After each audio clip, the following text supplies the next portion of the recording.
जुड़े हुए हो पंजाबी रेडियो यूएसए ਦੇ ਨਾਲ ਅਪਡੇਟ ਪਾਕਿਸਤਾਨ ਦੇ ਨਾਲ ਮੈਂ ਹਾਂ ਆਪ ਸਭ ਦੇ ਨਾਲ ਮੌਜੂਦ ਪਰਵੀਨ ਮਸੂਦ ਤੇ ਮੇਰੇ ਨਾਲ ਸਾਥ ਦੇਣ ਲਈ ਮੌਜੂਦ ਨੇ ਮਸੂਦ ਮੱਲੀ ਜੀ ਆਇਆਂ ਨੂੰ ਮਸੂਦ ਜੀ ਬਹੁਤ ਧੰਨਵਾਦ ਤੁਹਾਡਾ ਪ੍ਰਵੀਨ ਜੀ। ਮੇਰੇ ਵੱਲੋਂ ਸਭ ਸੁਣਨ ਵਾਲੇ ਸਤਿਕਾਰਯੋਗ ਸਰੋਤਿਆਂ ਨੂੰ ਔਰ ਸਾਡੇ ਫੇਸਬੁੱਕ ਔਰ YouTube ਰਾਹੀਂ ਦੇਖਣ ਵਾਲੇ ਸਭ ਦਰਸ਼ਕਾਂ ਨੂੰ ਦੋਵੇਂ ਹੱਥ ਜੋੜ ਕੇ ਸਲਾਮ ਅਦਾਬ ਔਰ ਸਤਿ ਸ਼੍ਰੀ ਅਕਾਲ। ਔਰ ਅੱਜ ਦੇ ਅਪਡੇਟ ਪਾਕਿਸਤਾਨ 'ਚ ਆਪ ਸਭ ਦਾ ਬੜਾ ਨਿੱਘਾ ਜਿਹਾ स्वागत है।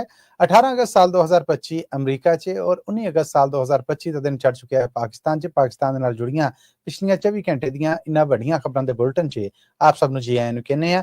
ਇਹ खबरां हफ्ते च 5 दिन मंडे टू फ्राइडे ਤੁਹਾਡੇ ਵਾਸਤੇ ब्रॉडकास्ट कीतियां जांदियां ने। इन्हां खबरां तुसीं पंजाबी रेडियो यूएसए ते नैशनल और इंटरनेशनल रेडियो नैटवर्क ते सुणदे ही हो। नाल तुसीं पंजाबी रेडियो यूएसए ते यूट्यूब और फेसबुक जिहड़े चैनल ने और साडे इंस्टाग्राम और ट्विटर दे उत्ते देख भी सकते हो। खबरां नूं स्पॉन्सर करना होए ते साडा टेलीफोन नंबर 408 272 5200 4082725200 है। जी परवीन जी।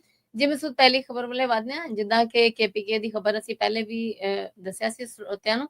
ਕੇਪੀਕੇ ਚ ਬਦਲ ਪਾਟਣ ਨਾਲ ਅਤੇ ਹੜ੍ਹ ਨਾਲ ਹਲਾਕਤਾਂ 350 ਤੋਂ ਉੱਤੇ ਜਾ ਆਪਣੀਆਂ ਨੇ ਕਿ ਬਹੁਤ ਜ਼ਿਆਦਾ ਨੁਕਸਾਨ ਹੋਇਆ ਸੁਣਿਆ जी सुनिया नहीं। हुण ते जिहड़ियां सोशल मीडिया ते वीडियोज़ आ रही ने वो बहुत दर्दनाक ने। इस वेले तक सरकारी पद्धर दे उत्ते 341 लोग ने जिहड़े उन्हां दी हलाकत दी तस्दीक कीती जा रही है, जद कि 100 दे लागे चागे ने जिहड़े वो हजे रोड च किते रुड़े ने, वो लभणगे जींदे ने मोए ने, ये हजे कोई पता नहीं। सरकारी पद्धर च दस्सिया गया है कि एक होर बदल है जिहड़ा वो स्वाबी च पाट गया, ਜਿਹਦੇ ਨਾਲ 8 ਲੋਕ ਨੇ ਜਿਹੜੇ ਮੌਕੇ ਤੇ ਮਰ ਗਏ ਨੇ। ਹਜੇ ਤੱਕ ਦੀਆਂ ਇਹ ਜਿਹੜੀਆਂ ਲਗਭਗ 350 ਹਲਾਕਤਾਂ ਨੇ, ਇਹਨਾਂ ਚੋਂ ਸਭ ਤੋਂ ਭੈੜਾ ਵਕਤ ਆ ਜਿਹੜਾ ਉਹ ਬੁਨੀਰ ਸ਼ਹਿਰ ਤੇ ਆਇਆ ਹੈ ਕੇਪੀਕੇ ਸੂਬੇ ਦੇ, ਜਿੱਥੇ ਇੱਕ ਸ਼ਹਿਰ ਦੇ ਵਿੱਚ ਹੀ ਯਾਨੀ ਕੁੱਲ 350 ਮੰਨ ਕੇ ਤੁਰੋ, ਇਹਨਾਂ ਚੋਂ 222 ਲੋਕ ਨੇ ਜਿਹੜੇ ਉਹ ਤੇ ਇਕੱਲੇ ਹੀ ਬੁਨੀਰ ਸ਼ਹਿਰ ਦੇ ਨੇ ਜਿਹੜੇ ਉਹ ਦੁਨੀਆ ਤੋਂ ਚਲੇ ਗਏ ਆ। ਫੱਟਰ ਹੋਣ ਵਾਲੇ ਨੇ ਜਿਹੜੇ ਉਹਨਾਂ ਦੀ ਗਿਣਤੀ ਦੱਸੀ ਜਾ ਰਹੀ ਹੈ ਕਿ ਉਹ ਵੀ 150 ਤੋਂ ਟੱਪ ਗਈ ਹੈ, ਜਿਨ੍ਹਾਂ ਚ 144 ਮਰਦ 24 ਔਰਤਾਂ ਔਰ 10 ਬੱਚੇ ਨੇ ਜਿਹੜੇ ਉਹ ਨੇ। ਫਿਰ ਇਸੇ ਤਰ੍ਹਾਂ 350 ਦੇ ਲਾਗੇ ਚਾਗੇ ਕਹਿੰਦੇ ਨੇ ਕਿ ਮਕਾਨ ਨੇ ਜਿਹੜੇ ਉਹ ਤਬਾਹ ਹੋਏ ਨੇ। 277 ਨੇ ਜਿਹੜੇ ਉਹ ਜ਼ਰਾ ਢਾਟ ਠਫੰਜਰਾ ਮੁਰੰਮਤ ਹੋਣ ਦੇ ਕਾਬਲ ਨੇ ਔਰ 100 ਦੇ ਲਾਗੇ ਚਾਗੇ ਮਕਾਨ ਨੇ ਜਿਹੜੇ ਉਹ ਬਿਲਕੁਲ ਐਸੇ ਨੇ ਜਿਹੜੇ ਮਲੀਆ ਮੇਟ ਹੋ ਗਏ ਨੇ। ਉਹਨਾਂ ਦੇ ਪੱਥਰ ਡਿੱਗ ਪਿਆ ਆ, ਰੋਡ ਐਸਾ ਤੇਜ਼ ਆਇਆ ਜਿਹੜਾ ਨਾਲ ਰੋੜ ਕੇ ਲੈ ਗਿਆ, ਜਿਨ੍ਹਾਂ ਦਾ ਮਕਾਨਾਂ ਦਾ ਹੁਣ ਵਜੂਦ ਵੀ ਨਹੀਂ ਹੈ। ਜੇ ਹੈ ਤੇ ਉਹ ਇੱਕ ਮਲਬੇ ਤੋਂ ਅੱਡ ਕੋਈ ਨਹੀਂ ਹੈ।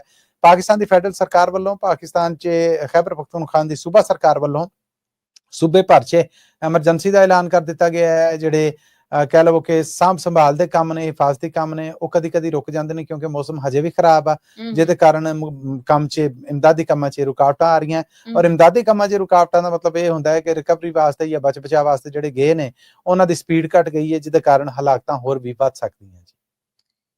अगली खबर ले वादे मसूद बलोचिस्तान च BLA ਦਾ ਇੱਕ ਆਪ ਮਾਰੂ ਫੱਟਰ ਕਹਿ ਲੋ ਕਿ ਫੱਟਰ ਹਾਲਤ ਦੇ ਵਿੱਚ ਫੜਿਆ ਗਿਆ ਹੈਗਾ, ਆਪ ਮਾਰੂ ਜੀ ਤੇ ਜਿੰਦਾ ਫੜਿਆ ਗਿਆ ਤੇ ਸੁਣਿਆ PhD ਪ੍ਰੋਫੈਸਰ ਸੀ। ਜੀ ਬਿਲਕੁਲ। ਇਸ ਬਾਰੇ ਤੇ ਬਕਾਇਦਾ ਸੂਬੇ ਜਿਹੜਾ ਬਲੋਚਿਸਤਾਨ ਹੈ ਪੰਜਵੀਂ ਸੂਬਾ ਪਾਕਿਸਤਾਨ ਦਾ, ਉੱਥੋਂ ਦੇ CM ਨੇ ਸਰਫਰਾਜ਼ ਪੁਕਟੀ ਹੋਣੇ, ਉਹਨਾਂ ਨੇ ਪ੍ਰੈਸ ਤੇ ਮੀਡੀਆ ਦਾ ਇੱਕ ਇਕੱਠ ਕੀਤਾ। ਇਸ ਪ੍ਰੈਸ ਤੇ ਮੀਡੀਆ ਦੇ ਇਕੱਠ ਦੇ ਵਿੱਚ ਉਹਨਾਂ ਦੱਸਿਆ ਕਿ ਇਹ ਉਹ ਲੋਕ ਨੇ ਜਿਹੜੇ ਕਹਿੰਦੇ ਨੇ ਕਿ ਸਾਨੂੰ ਸਟੇਟ ਨੇ ਕੁਝ ਨਹੀਂ ਦਿੱਤਾ, ਸਾਨੂੰ ਰਿਆਸਤ ਨੇ ਕੁਝ ਨਹੀਂ ਦਿੱਤਾ। ਇਹ ਵੇਖੋ ਹੁਣ ਇਹ ਬੰਦਾ ਹੈ ਜਿਹੜਾ ਇਹਨੇ ਕਾਇਦ ਆਜ਼ਮ ਇੰਟਰਨੈਸ਼ਨਲ ਯੂਨੀਵਰਸਿਟੀ ਇਸਲਾਮਾਬਾਦ ਤੋਂ ਮਾਸਟਰਸ ਕੀਤੀ, ਪਿਸ਼ਾਵਰ ਯੂਨੀਵਰਸਿਟੀ ਤੋਂ PhD ਕੀਤੀ, 18ਵੇਂ ਗ੍ਰੇਡ ਦਾ ਸਰਕਾਰੀ ਲੈਕਚਰਰ ਆ। ਇਹਦੇ ਘਰ ਵਾਲੀ ਹੈ ਜਿਹੜੀ ਉਹ ਵੀ ਸਰਕਾਰੀ ਅਫਸਰ ਆ, ਇਹਦੀ ਮਾਂ ਵੀ ਸਰਕਾਰੀ ਮੁਲਾਜ਼ਮ ਸੀਗੀ ਔਰ ਅੱਜ ਸਰਕਾਰ ਤੋਂ ਪੈਨਸ਼ਨ ਲੈ ਰਹੀ। ਇਹਦਾ ਪਿਓ ਵੀ ਸਰਕਾਰੀ ਮੁਲਾਜ਼ਮ ਸੀਗਾ ਔਰ ਅੱਜ ਸਰਕਾਰ ਤੋਂ ਪੈਨਸ਼ਨ ਲੈਣ ਡਿਆ। ਇਹ ਲੋਕ ਹੁਣ ਕਹਿਣ ਕਿ ਸਾਨੂੰ ਸਟੇਟ ਨੇ ਕੁਝ ਨਹੀਂ ਦਿੱਤਾ। ਯਾਰ ਹੁਣ ਸਟੇਟ ਕੀ ਤੁਹਾਡੀ ਝੋਲੀ ਦੇ ਵਿੱਚ ਪਾਵੇ? ਮਾਂ ਪਿਓ ਨੂੰ ਸਰਕਾਰੀ ਨੌਕਰੀਆਂ ਦੇ ਕੇ ਅੱਜ ਤੱਕ ਉਹਨਾਂ ਦੀਆਂ ਪੈਨਸ਼ਨਾਂ ਦੇਣ ਦੇ, ਤੁਹਾਨੂੰ ਅੱਗੇ ਜਿਹੜੇ ਉਹ ਸਭ ਕੁਝ ਦਿੱਤੇ। ਔਰ ਇਹ ਆਪ ਮਾਰੂ ਹੈ ਜਿਹੜਾ 14 ਅਗਸਤ ਤੇ ਜਿਹੜੇ ਲੋਕ ਆਜ਼ਾਦੀ ਦਾ ਜਸ਼ਨ ਮਨਾਉਣ ਦੇ ਸੀਗੇ, ਉਹਨਾਂ ਲੋਕਾਂ ਨੂੰ ਚੁਣ ਕੇ ਇਹਨਾਂ ਨਿਸ਼ਾਨੇ ਬਣਾਉਣਾ ਸੀਗਾ ਔਰ ਜਿਹੜੇ ਇਕੱਠ ਹੋਏ ਸਨ ਉਹਨਾਂ 'ਚ ਧਮਾਕੇ ਕਰਨਾ ਸੀ। ਔਰ ਇਹ PhD ਪ੍ਰੋਫੈਸਰ ਹੈ ਜਿਹੜਾ ਇਹ ਆਪ ਮਾਰੂ ਸੀਗਾ, ਪਰ ਇੰਟੈਲੀਜੈਂਸ ਇਤਲਾਹਾਂ ਤੇ ਕਾਰਵਾਈ ਸ਼ੁਰੂ ਹੋਈ ਤੇ ਇਹਦੇ ਸਾਥੀਆਂ ਨੇ ਫਾਇਰਿੰਗ ਸ਼ੁਰੂ ਕਰ ਦਿੱਤੀ। ਹੁਣ ਇਹਦਾ ਜਿਹੜਾ ਨਾਂ ਉਹ ਕਾਜ਼ੀ ਉਸਮਾਨ ਡਿਕਲੇਅਰ ਕੀਤਾ ਗਿਆ ਹੈ। BLA ਬਲੋਚ ਲਿਬਰੇਸ਼ਨ ਆਰਮੀ ਦਾ ਜਿਹੜਾ ਮਜੀਦ ਬ੍ਰਿਗੇਡ ਆ ਉਹਦੇ ਨਾਲ ਇਹਦਾ ਤਾਲੁਕ ਦੱਸਿਆ ਗਿਆ। 18ਵੇਂ ਗ੍ਰੇਡ ਦਾ ਲੈਕਚਰਰ ਆਫਿਸ ਆ। 2020 ਚ ਇਹਨੇ ਕਾਇਦ ਆਜ਼ਮ ਯੂਨੀਵਰਸਿਟੀ ਤੋਂ ਮਾਸਟਰਸ ਕੀਤਾ ਔਰ ਉਸ ਤੋਂ ਬਾਅਦ ਇਹਨੇ ਪਿਸ਼ਾਵਰ ਯੂਨੀਵਰਸਿਟੀ ਹੈ ਜਿਹੜੀ ਉੱਥੋਂ ਇਹਨੇ PhD ਕੀਤੀ। ਬਲੋਚ ਤਨਜ਼ੀਮ ਦੇ ਨਾਲ ਤਾਲੁਕ ਆ। ਔਰ ਹੁਣ ਜਿਹੜੀ ਕਾਰਵਾਈ ਹੋਈ ਉਹਦੇ ਚ 2 ਲੋਕ ਮਾਰੇ ਗਏ ਨੇ, 3 ਫੱਟਰ ਨੇ। ਉਹਨਾਂ ਚੋਂ ਇੱਕ ਇਹ ਆ ਵੀਡੀਓ ਬਿਆਨ ਹੈ ਜਿਹੜਾ ਉਹ ਇਹਦਾ ਸਾਹਮਣੇ ਆਇਆ, ਜਿਹਦੇ ਚ ਕਹਿ ਰਿਹਾ ਕਿ ਜੀ ਮੇਰੇ ਤੋਂ ਬਹੁਤ ਵੱਡੀ ਗਲਤੀ ਹੋ ਗਈ, ਮੈਂ ਹਮਲਾ ਕਰਨ ਵਾਲੇ ਇੱਥੇ ਤੱਕ ਕਿ ਜਿਹੜੀ ਜਾਫਰ ਐਕਸਪ੍ਰੈਸ ਟ੍ਰੇਨ ਹਾਈਜੈਕ ਕੀਤੀ ਸੀਗੀ, ਉਹਨੇ ਆਖਿਆ ਕਿ ਉਹਦੇ ਹਮਲਾ ਕਰਨ ਵਾਲੇ ਨੇ ਜਿਹੜੇ ਜਾਂ ਉਹ ਕੰਮ ਕਰਨ ਵਾਲੇ ਜਿਹੜੇ ਉਹਨਾਂ ਚੋਂ ਇੱਕ ਨੂੰ ਇਸ ਬੰਦੇ ਨੇ ਆਪਣੇ ਘਰ ਦੇ ਵਿੱਚ ਪਨਾਹ ਦਿੱਤੀ ਸੀ। ਯਾਨੀ ਪੜ੍ਹੇ ਲਿਖੇ ਲੋਕ ਜਿਨ੍ਹਾਂ ਤੁਸੀਂ ਪੁਰਅਮਨ ਸੋਚ ਵਾਲੇ, ਸਮਝ ਵਾਲੇ, ਸ਼ਊਰ ਵਾਲੇ, ਜਾਗਦੇ ਜ਼ਮੀਰਾਂ ਵਾਲੇ ਸਮਝਦੇ, ਜਿਨ੍ਹਾਂ ਨਾਲ ਸ਼ੱਕ ਨਹੀਂ ਜਾਂਦਾ, ਐਕਚੁਅਲ ਉਹ ਲੋਕ ਇਸ ਵੇਲੇ ਸ਼ਟਰ ਬਣੇ ਹੋਏ ਨੇ। ਔਰ ਨਾਲ ਹੀ ਸੀਐਮ ਬਲੋਚਿਸਤਾਨ ਦਾ ਆਖਣਾ ਹੈ ਕਿ ਇਹ ਹਜੇ ਤੱਕ ਬਲੋਚ ਲਿਬਰੇਸ਼ਨ ਜਿਹੜੀ ਹੈ ਆਰਮੀ, ਉਹਦਾ ਮਜੀਦ ਬ੍ਰਿਗੇਡ ਹੈ ਜਿਹੜਾ, ਉਹਦਾ ਹਜੇ ਤੱਕ ਜੀਂਦਿਆਂ ਗ੍ਰਿਫਤਾਰ ਕੀਤਾ ਗਿਆ ਸਭ ਤੋਂ ਪੜ੍ਹਿਆ ਲਿਖਿਆ ਬੰਦਾ ਹੈ।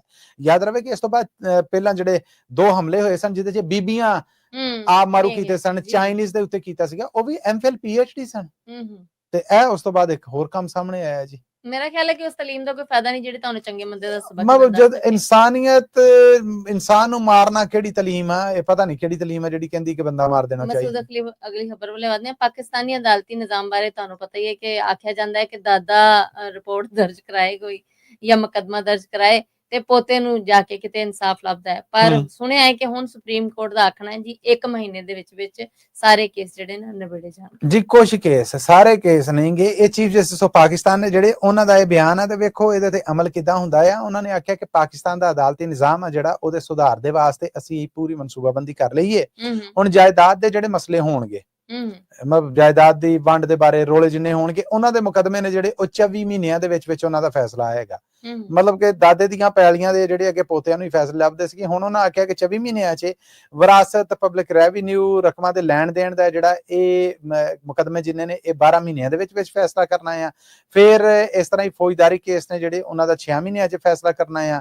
ਫੌਜਦਾਰੀ ਟ੍ਰਾਇਲ ਨੇ ਜਿਹੜੇ ਉਹ 24 ਮਹੀਨਿਆਂ ਦੇ ਵਿੱਚ ਪੂਰੇ ਜਿਹੜੇ ਉਹ ਹੋਣਗੇ। ਇਹ ਮਿੱਥ ਤੇ ਦਿੱਤਾ ਗਿਆ ਹੈ ਸਭ ਕੁਝ, ਪਰ ਗੱਲ ਇਹ ਹੈ ਕਿ ਜਦੋਂ ਇਹਦੇ ਉੱਤੇ ਅਮਲ ਹੋਏਗਾ, ਲੋਕਾਂ ਨੂੰ ਇਹਦੀ ਤੇਜ਼ੀ ਦੇ ਨਾਲ ਇਨਸਾਫ ਲੱਭੇਗਾ, ਗੱਲਾਂ ਨੇ ਉਦੋਂ ਦੀਆਂ। ਹਜੇ ਤੱਕ ਤੇ ਇਹ ਐਲਾਨ ਕਰਕੇ ਤੇ ਚੀਫ ਜਸਟਿਸ ਆਫ ਪਾਕਿਸਤਾਨ ਯਾਹਿਆ ਆਫਰੀਦੀ ਹੋਣੇ ਜਿਹੜੇ ਉਹ ਬੱਲੇ ਬੱਲੇ ਖੱਟ ਰਹੇ ਨੇ ਔਰ ਆਖਿਆ ਜਾ ਰਿਹਾ ਹੈ ਕਿ ਇਹਦੇ ਉੱਤੇ ਬਸ ਇਹ ਹੋ ਜਾਣਾ, ਉਹ ਹੋ ਜਾਣਾ। ਹੁਣ ਜਿਹੜੇ ਲੋਕ ਪਾਕਿਸਤਾਨੀ ਇਨਸਾਫ ਦੇ ਨਿਜ਼ਾਮ ਦੇ ਉੱਤੇ ਯਕੀਨ ਨਹੀਂ ਰੱਖਦੇ, ਇਹ ਵੇਖੋ ਅਸੀਂ ਹੁਣ ਟਾਈਮ ਮਿੱਥ ਛੱਡਿਆ, ਹੁਣ ਤੇ ਇਨਸਾਫ ਤੁਰ ਕੇ ਬੂਹੇ ਆਇਆ ਕਰੇਗਾ। ਉਹ ਤੁਹਾਨੂੰ ਪੁੱਗਦਾ ਨਹੀਂ ਪੁੱਗਦਾ ਇਹ ਵੱਖਰੀ ਗੱਲ ਹੈ, ਪਰ ਉਹਨਾਂ ਨੇ ਇਹ ਆਖਿਆ ਕਿ ਇਹ ਅਸੀਂ ਕਰਨ ਜਾ ਰਹੇ ਹਾਂ। ਕਦੋਂ ਹੋਏਗਾ, ਨਿਬੜੇਗਾ ਕਿੱਦਾਂ, ਇਹ ਆਉਣ ਵਾਲਾ ਵਕਤ ਦੱਸੇਗਾ। ਜੀ ਮਸੂਦ ਅਗਲੀ ਖਬਰ ਵੱਲੇ ਵਧਦੇ ਹਾਂ। ਲਾਹੌਰ ਚ ਮਾਰੀਆ ਬੀ ਵੱਲੋਂ LGBTQ ਵਾਲਿਆਂ ਦੇ ਖਿਲਾਫ ਜਿਹੜਾ ਮੁਕੱਦਮਾ ਦਰਜ ਕਰਾਇਆ ਗਿਆ ਸੀ, ਸੁਣਿਆ ਉਹ ਰੱਦ ਕਰ ਦਿੱਤਾ ਗਿਆ ਜੀ। ਬੜਾ ਰੋਲਾ ਪਿਆ ਲਾਹੌਰ ਦੇ ਵਿੱਚ, ਇੱਕ ਪਾਰਟੀ ਹੋਈ, ਫਿਰ ਇਹਨੂੰ ਆਖਿਆ ਕਿ ਜੀ ਇਹ ਜਿਹੜੇ ਤੁਸੀਂ ਦੱਸੇ ਹਮਜਿਨਸ ਪ੍ਰਸਤ ਨੇ ਜਿਹੜੇ, ਉਹਨਾਂ ਦੀ ਨਹੀਂ, ਸਗੋਂ ਇਹ ਟਰਾਂਸਜੈਂਡਰਸ ਨੇ ਜਿਹੜੇ ਉਹ ਆ। ਮਾਰੀਆ ਬੀ ਵੱਲੋਂ ਵੀਡੀਓਜ਼ ਨੇ ਉਸ ਪਾਰਟੀ ਦੀਆਂ ਜਿਹੜੀਆਂ ਉਹ ਵਾਇਰਲ ਕੀਤੀਆਂ ਗਈਆਂ ਔਰ ਆਖਿਆ ਗਿਆ ਕਿ ਇਹ ਕੋਈ ਸਮਾਜਿਕ ਸੁਧਾਰ ਆ, ਇਹ ਮਾਮਲੇ ਕਿੱਥੇ ਜਾ ਰਹੇ। ਨਾਲ ਹੀ ਉਹਨਾਂ ਨੇ ਸਰਕਾਰ ਦੀ ਉਹ ਨੁਕਤਾਚੀਨੀ ਕੀਤੀ। ਉਸ ਤੋਂ ਬਾਅਦ ਫਿਰ ਇਹ ਮੁਕੱਦਮਾ ਜਿਹੜਾ ਦਰਜ ਹੋਇਆ ਤੇ ਉਹ ਹਮਜਿਨਸ ਪ੍ਰਸਤ ਸਨ ਜਾਂ ਟਰਾਂਸਜੈਂਡਰ ਸਨ, ਉਹ ਤਗੜੇ ਸਨ, ਉਹਨਾਂ ਵਕੀਲ ਤਗੜੇ ਕੀਤੇ, ਜ਼ਮਾਨਤਾਂ ਕਰਾ ਲਈਆਂ। ਇਸ ਵੇਲੇ ਅਦਾਲਤ ਵੱਲੋਂ ਰੱਦ ਤੇ ਨਹੀਂ ਕੀਤਾ ਗਿਆ, ਜ਼ਮਾਨਤਾਂ ਉਹਨਾਂ ਦੀਆਂ ਜਿਹੜੀਆਂ ਹੋ ਗਈਆਂ ਨੇ। ਜ਼ਮਾਨਤਾਂ ਤੋਂ ਬਾਅਦ ਹੁਣ ਇਹ ਆਖਿਆ ਜਾ ਰਿਹਾ ਕਿ ਮੁਕੱਦਮਾ ਜਿਹੜਾ ਇਹਦੇ ਟ੍ਰਾਇਲ ਹੋਣਗੇ, ਇਸ ਟ੍ਰਾਇਲ ਦੇ ਵਿੱਚ ਜਿਹੜਾ ਫਿਰ ਕੋਈ ਗੁਨਾਹਗਾਰ ਸਾਬਤ ਹੁੰਦਾ ਹੈ, ਬੇਗੁਨਾਹ ਸਾਬਤ ਹੁੰਦਾ ਹੈ। 5 ਬੰਦਿਆਂ ਦੀ ਗ੍ਰਿਫਤਾਰੀ ਹੈ ਜਿਹੜੀ ਉਹ ਹੋਈ ਸੀਗੀ ਜਿਨ੍ਹਾਂ ਨੇ ਇਹ ਪਾਰਟੀ ਅਰੇਂਜ ਕੀਤੀ ਸੀਗੀ, ਤੇ ਹੁਣ ਉਹਨਾਂ ਦੇ ਇਸੇ ਤਰ੍ਹਾਂ ਰਿਹਾਈ ਦਾ ਜਾਂ ਇਹੋ ਜਿਹੇ ਮਾਮਲੇ ਸਾਹਮਣੇ ਆਉਂਦੇ ਨੇ ਕਿ ਜੀ ਬਚਾ ਹੋ ਗਿਆ ਆ, ਛੜਿਆ ਹੋ ਗਿਆ ਆ, ਉਹਨਾਂ ਦੀਆਂ ਜ਼ਮਾਨਤਾਂ ਹੋ ਗਈਆਂ, ਕੰਪਰੋਮਾਈਜ਼ ਹੋ ਗਿਆ। ਸੋਸ਼ਲ ਮੀਡੀਆ ਤੇ ਬਹੁਤ ਕੁਝ ਪਿਆ ਫਿਰਦਾ ਆ, ਪਰ ਕੰਪਰੋਮਾਈਜ਼ ਕੀ ਹੋਣਾ ਆ। ਇਹ ਕਹਿੰਦੇ ਨੇ ਕਿ ਜਿਹੜੀ ਮੈਜਿਸਟ੍ਰੇਟ ਨੇ ਜ਼ਮਾਨਤਾਂ ਦਿੱਤੀਆਂ, ਪੁਲਿਸ ਦੇ ਜ਼ਰੀਏ ਇਹ ਦੱਸਣ ਦੇ ਨੇ ਕਿ ਇਹ ਦੁਬਾਰਾ ਅਸੀਂ ਉਤਲੀ ਅਦਾਲਤ 'ਚ ਚੈਲੰਜ ਕਰਕੇ ਇਹ ਕੰਮ ਫਿਰ ਕਰਨਾ ਆ। ਵੇਖੋ ਹੁਣ ਕਿਸ ਹੱਦ ਤੱਕ ਡਟੇ ਰਹਿੰਦੇ ਨੇ ਜਾਂ ਕਿਸ ਹੱਦ ਤੱਕ ਇਸ ਮਾਮਲੇ ਨੂੰ ਲੈ ਕੇ ਅੱਗੇ ਟੁਰਦੇ ਨੇ। ਜੀ ਆਪਣੇ ਸਰੋਤਿਆਂ ਨੂੰ ਨਾਲ ਦੱਸ ਦਿਓ ਕਿ ਮਾਰੀਆ ਬੀ ਹੋਰੀ ਜਿਹੜੀਆਂ ਨੇ ਇੱਕ ਕੱਪੜਿਆਂ ਦਾ ਬ੍ਰਾਂਡ ਜਿਹੜਾ ਨੇ ਇਹਨਾਂ ਦੇ ਜੀ, ਮਾਰੀਆ ਬੀ ਪਾਕਿਸਤਾਨ ਦੇ ਮਸ਼ਹੂਰ ਬ੍ਰਾਂਡ ਜਿੱਦਾਂ ਖਾੜੀ ਇਦਾਂ ਮਾਰੀਆ ਬੀ ਬ੍ਰਾਂਡ ਪਿਛਲੇ ਕੁਝ ਅਰਸੇ ਤੋਂ ਇਹ LGBTQ ਵਾਲਿਆਂ ਦੇ ਖਿਲਾਫ ਜਿਹੜਾ ਮੁਹਿੰਮ ਚਲਾ ਰਹੇ ਸਨ ਤੇ ਇਹ ਉਹਦਾ ਹੀ ਇੱਕ ਹਿੱਸਾ ਆ, ਕਿਉਂਕਿ ਇਹਨਾਂ ਨੇ ਕਿਹਾ ਸੀ ਕਿ ਮੈਂ ਇਹ ਕੰਮ ਇੱਥੋਂ ਪਾਕਿਸਤਾਨ ਦੇ ਵਿੱਚ ਕਮ ਸੇ ਕਮ ਇਹ ਕੰਮ ਨਹੀਂ ਹੋਣ ਦੇਣਾ। ਤੇ ਇਹਨਾਂ ਨੂੰ ਇਹ ਜਿਹੜੀਆਂ ਖਬਰਾਂ ਮਿਲੀਆਂ, ਇਹ ਜਿਹੜੀਆਂ ਵੀਡੀਓਜ਼ ਮਿਲੀਆਂ, ਇਹ ਇਹਨਾਂ ਦੇ ਆਪਣੇ ਹੀ ਕੁਝ ਸਟੂਡੈਂਟਸ ਸਨ, ਉਹਨਾਂ ਨੇ ਇਹਨਾਂ ਨੂੰ ਭੇਜੀਆਂ ਨੇ ਜਿਹੜੇ ਉੱਥੇ ਬੈਠ ਕੇ ਉਹ ਵੀਡੀਓ ਮਤਲਬ ਕਹਿ ਲਓ ਕਿ ਉਸ ਪਾਰਟੀ ਦਾ ਹਿੱਸਾ ਸਨ।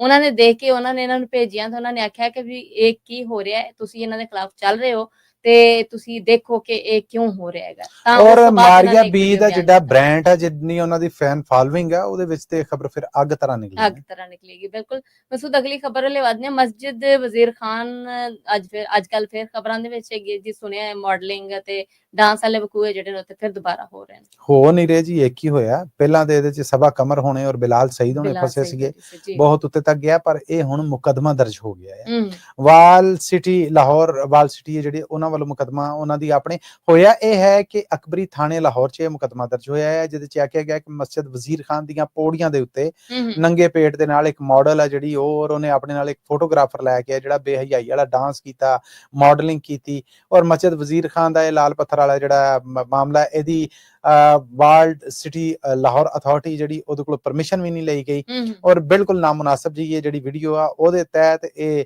ਧਰਮ ਦਾ ਮਜ਼ਾਕ ਉਡਾਉਣ, ਧਰਮ ਦੀ ਤੋਹੀਨ ਕਰਨ ਦਾ ਮੁਕੱਦਮਾ 295 TP ਉਹ ਇਹਨਾਂ ਦੇ ਖਿਲਾਫ ਦਰਜ ਹੋਇਆ ਆ।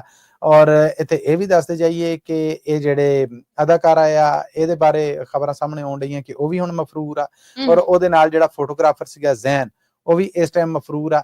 ਇਹ ਕੱਲ ਦੀ ਖਬਰ ਹੈ ਜੀ। ਔਰ ਯਾਦ ਰਵੇ ਕਿ ਇਸ ਤੋਂ ਬਾਅਦ, ਇਸ ਮਾਮਲੇ ਤੋਂ ਬਾਅਦ ਜਿਹੜਾ ਸਬਾ ਕਮਰ ਹੋਣਾ ਦਾ ਮਾਮਲਾ ਸੀ ਉਹਦੇ ਤੋਂ ਮਗਰੋਂ ਹੀ ਬਕਾਇਦਾ ਪਹਿਲਾਂ ਇਜਾਜ਼ਤ ਲੈ ਕੇ ਫਿਰ ਫੋਟੋ ਸ਼ੂਟ ਔਰ ਮਾਡਲਿੰਗ ਆ ਜਿਹੜੀ ਉਹਦੀ ਇਜਾਜ਼ਤ ਸੀਗੀ ਤੇ ਉਸ ਤੋਂ ਬਾਅਦ ਫਿਰ ਪਾਬੰਦੀ ਲਾ ਦਿੱਤੀ ਗਈ ਸੀਗੀ ਕਿ ਮਸਜਿਦਾਂ ਦੇ ਵਿੱਚ ਕੰਮ ਹੋਣਾ ਹੀ ਨਹੀਂਗਾ, ਨਾ ਸ਼ਾਹੀ ਮਸਜਿਦ 'ਚ ਨਾ ਵਜ਼ੀਰ ਖਾਨ 'ਚ। ਪਰ ਇਹ ਮਾਮਲਾ ਕਹਿੰਦੇ ਨੇ ਕਿ ਐਨ ਸਵੇਰੇ ਜਦੋਂ ਨਮਾਜ਼ੀ ਨਮਾਜ਼ ਪੜ੍ਹ ਕੇ ਚਲੇ ਗਏ, ਸਨਾਟਾ ਸੀਗਾ, ਉਦੋਂ ਇਹ ਬੀਬੀ ਨੇ ਸਭ ਕੁਝ ਗੱਡੀ 'ਚ ਬਹਿ ਕੇ ਸੈੱਟ ਕੀਤਾ ਔਰ ਆਖਿਆ ਕਿ ਮੈਂ ਸਿਰਫ 2 ਮਿੰਟਾਂ 'ਚ ਇਸ ਤਰ੍ਹਾਂ ਠੁਮਕੇ ਲਾਉਣੇ ਨੇ, ਤੂੰ ਬਣਾ ਲੈਣਾ।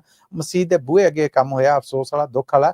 ਧਾਰਮਿਕ ਸਥਾਨ ਨੇ ਜਿਹੜੇ ਉਹਨਾਂ 'ਚ ਇਹ ਕੰਮ ਹੋਣਾ ਨਹੀਂ ਚਾਹੀਦਾ। ਸੋ ਉਹ ਮੁਕੱਦਮਾ ਦਰਜ ਹੋ ਗਿਆ। ਵੇਖੋ ਹੁਣ ਅੱਗੇ ਮਾਮਲਾ ਕਿੱਥੇ ਜਾਂਦਾ ਹੈ ਜੀ। ਇਹਦੇ ਨਾਲ ਹੀ ਮਸੂਦ ਆਪਾਂ ਆਪਣੇ ਸਰੋਤਿਆਂ ਕੋਲ ਇਜਾਜ਼ਤ ਮੰਗਣੀ ਹੈਗੀ ਕਿਉਂਕਿ ਅਪਡੇਟ ਪਾਕਿਸਤਾਨ ਦਾ ਵੇਲਾ ਜਿਹੜਾ ਆਪਣੇ ਅੰਤ ਅਖੀਰ ਨੂੰ ਪਹੁੰਚਿਆ। ਪਰ ਉਸ ਤੋਂ ਪਹਿਲੇ ਆਪਣੇ ਜਿਹੜੇ ਸਰੋਤੇ ਨੇ ਉਹਨਾਂ ਨੂੰ ਅਸੀਂ ਇਹੀ ਕਹੀਦਾ ਹੁੰਦਾ ਹੈ ਕਿ ਸਾਡੇ ਪੰਜਾਬੀ ਰੇਡੀਓ USA ਦੇ ਫੇਸਬੁੱਕ ਪੇਜ ਨੂੰ ਲਾਈਕ ਸਬਸਕ੍ਰਾਈਬ ਕਰ ਲਓ ਤੇ ਇਸ ਤੋਂ ਇਲਾਵਾ YouTube ਚੈਨਲ ਜਿਹੜਾ ਉਹਨੂੰ ਵੀ ਫੋਲੋ ਕਰ ਲਓ। ਸਾਡੇ ਜਿੰਨੇ ਡਿਜੀਟਲ ਪਲੇਟਫਾਰਮ ਨੇ ਜੀ, YouTube ਆ, Facebook ਆ, Instagram ਆ, TikTok ਆ, ਉਹਦੇ ਤੁਹਾਡੇ ਲਈ ਇਹ ਖਬਰਾਂ ਵੇਖਣ ਨੂੰ ਪੇਸ਼ ਕੀਤੀਆਂ ਜਾਂਦੀਆਂ ਔਰ ਸਾਡੇ ਰੇਡੀਓ ਦੇ ਨੈਸ਼ਨਲ ਔਰ ਇੰਟਰਨੈਸ਼ਨਲ ਨੈਟਵਰਕ ਤੇ ਤੁਸੀਂ ਇਹਨਾਂ ਨੂੰ ਸੁਣ ਸਕਦੇ ਹੋ। ਸੋ ਅੱਜ ਦੀਆਂ ਖਬਰਾਂ ਇੱਥੇ ਮੁੱਕਦੀਆਂ। ਸਪਾਂਸਰ ਕਰਨਾ ਹੋਵੇ ਤਾਂ ਟੈਲੀਫੋਨ ਨੰਬਰ 408 4082525000 ਹੈ। ਇਹ ਖਬਰਾਂ ਹਫਤੇ 'ਚ 5 ਦਿਨ ਮੰਡੇ ਟੂ ਫਰਾਈਡੇ ਤੁਹਾਡੇ ਵਾਸਤੇ ਪੰਜਾਬੀ ਰੇਡੀਓ USA ਤੋਂ ਪੇਸ਼ ਕੀਤੀਆਂ ਜਾਂਦੀਆਂ। ਲੋ ਜੀ, ਹੁਣ ਸਾਨੂੰ ਦਿਓ ਇਜਾਜ਼ਤ। ਅਗਲੇ ਅਪਡੇਟ ਪਾਕਿਸਤਾਨ ਤੱਕ ਲਈ ਮੇਰਾ ਤੁਹਾਡਾ ਸਾਡਾ ਸਾਰਿਆਂ ਦਾ ਰੱਬ ਰੱਖਾ।